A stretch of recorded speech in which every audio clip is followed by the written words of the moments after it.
BRS పై MP Bandi Sanjay hot comments చేశారు. మెడ మీద తలకాయ ఉన్న వాళ్ళు ఎవరు బీఆర్ఎస్ తో పొత్తు పెట్టుకోరని అన్నారు. బీఆర్ఎస్ మునిగిపోయే నావా అని ఆ పార్టీతో పొత్తు పెట్టుకోవాల్సిన అవసరం తమకేంటని ప్రశ్నించారు. వచ్చే పార్లమెంట్ ఎన్నికల్లో బీజేపీకి 400 సీట్లు రాబోతున్నాయని ధీమా వ్యక్తం చేశారు. ఇలా కాంగ్రెస్ పార్టీకి ఏమాత్రం చిత్తశుద్ధి ఉంటే కేంద్రంలోని విచారణకు సహకరించాలి, పూర్తి వాళ్ళు అడిగిన వివరాలు ఇవ్వాలి. ఎందుకు ఇవ్వకపోవడానికి అభ్యంతరాలు ఎందుకు కాంగ్రెస్ పార్టీ చెప్పాలి. ఇవాళ విచారణ జరిగింది, కేంద్ర ప్రభుత్వం నివేదిక ఇచ్చింది, ఇది పొరపాటు జరిగింది, ఇది పూర్తిగా క్వాలిటీలు లేకుండా వేసింది, ఎందుకు పనికిరాదు, ప్రజాధనం దుర్వినియోగం అయిందని చెప్పి నివేదిక వచ్చిన తర్వాత మళ్ళా విచారణ ఏంది. జాతీయ ప్రధాన కార్యదర్శిగా ఒక ఎంపీగా ఇవాళ మేము క్లారిటీ చెప్తున్నాం. ఎట్టి పరిస్థితుల్లో అక్కలున్నోడు ఎవ్వరు కూడా బీఆర్ఎస్ పార్టీతో పొత్తు పెట్టుకోడు.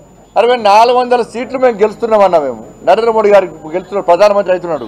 ఎవడైనా మెడకాయ మీద తలకాయ ఉన్నాడు, కేసీఆర్ భాషల మెడకాయ మీద తలకాయ ఉన్నాడు ఎవ్వరు కూడా బీఆర్ఎస్ పార్టీతో పొత్తు పెట్టుకోడు.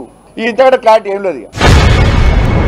మెడకాయ మీద తలకాయ ఉన్నాడు ఎవ్వరు కూడా బీఆర్ఎస్ పార్టీతో పొత్తు, అది మునిగిపోయే నావ బీఆర్ఎస్ పార్టీ. ఒక్క సీట్ రాదు పార్లమెంట్లో, 3వ స్థానానికి పోతుంది. మేము ఎందుకు పొత్తు పెట్టుకుంటాం పార్టీతో? ఇప్పుడు పార్లమెంట్ ఎన్నికలు కానీ నెక్స్ట్ శాసనసభల ఎన్నికలు కానీ ఎట్టి బస్సులో భారతీయ జనతా పార్టీకి ఓటేసి తీరుతామని చెప్పి ప్రజలు కూడా విశ్వాసం ఏర్పడ్డది. కాంగ్రెస్ పార్టీ అవుట్ అయిపోయింది.